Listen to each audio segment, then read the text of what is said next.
My grandmother needed emergency surgery at 2:17 in the morning. The doctor said the words carefully. She's critical. We need to operate immediately. I called my mother first, then my father. Then I called again. Please come, I said. She's not doing well. She needs family here. My mother said she would talk to Dad. Dad never called instead. At 4:06 a.m., my phone buzzed. Dad John, you're already there. You'll take better care of her. I stared at that message for a long time. I was sitting alone beneath fluorescent hospital lights, holding a paper cup of coffee I hadn't touched. My grandmother had raised me through some of the hardest years of my childhood. She remembered every birthday, every job interview, every time I came home disappointed and pretended I wasn't. And now, when she was fighting for her life, my father had decided I was simply the most convenient person to leave behind. So I stayed, not for him, for her. The surgery lasted 3 hours. Then the doctor came out. I knew before he spoke. My grandmother didn't survive. I remember nodding. I remember thanking him.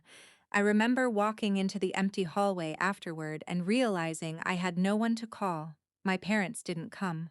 So I went home alone. The funeral was a week later. My parents arrived together. They looked tired, not devastated, tired. My mother hugged me briefly and whispered, "You've been handling everything, right?" I looked at her. Yes. She nodded, as though I'd confirmed a task on a checklist. Then the pastor stepped forward. "There is one more thing," he said. He held a sealed envelope. "Your grandmother left written instructions concerning today's service." My father frowned. The pastor opened the envelope. He began reading. "If John is here, do not allow him to speak on my behalf." The room went completely silent. My father's face changed. The pastor continued. "John was informed of my condition. He chose not to come. That was his decision. I do not want my final service used to create the appearance of a closeness that did not exist when I needed him." My mother looked at Dad. Dad stared at the floor. I couldn't move. The pastor turned the page. My granddaughter stayed with me. She did what family does when it matters. I have therefore placed responsibility for my personal affairs in her hands, not John's. I felt something inside me collapse, not because I'd won. Because she'd known. She had seen everything. The years of being told I was too sensitive.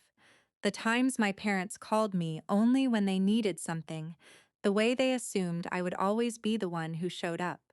My grandmother had noticed. And she had quietly protected me in the only way she could after she was gone. The pastor closed the letter. My father finally spoke. That's not what she would have wanted. The pastor looked directly at him. "Sir, these are her signed instructions. They were witnessed and documented." That was the moment everything changed. Not because anyone shouted, not because I confronted my father. Because, for once, someone with authority simply refused to let him rewrite what had happened. My father sat down, and I realized I didn't feel victorious. I felt tired. After the funeral, my mother approached me. "Your grandmother shouldn't have put you in the middle." I almost laughed. She had put herself in the middle. She had spent her final days making sure I wouldn't have to. I didn't answer. I just walked away. Over the next few weeks, I handled the responsibilities Grandma had left me. There were documents, accounts, small decisions that had to be made. My parents expected me to keep them informed. I did not. Not out of revenge. Because I finally understood something my grandmother had understood long before me. Being the person who always shows up does not mean you owe everyone unlimited access to you. My father had been right about one thing. I had been there. I had taken care of Grandma, but he had been wrong about why. I hadn't done it because I was the one who could be left behind. I had done it because she was the one person I couldn't leave.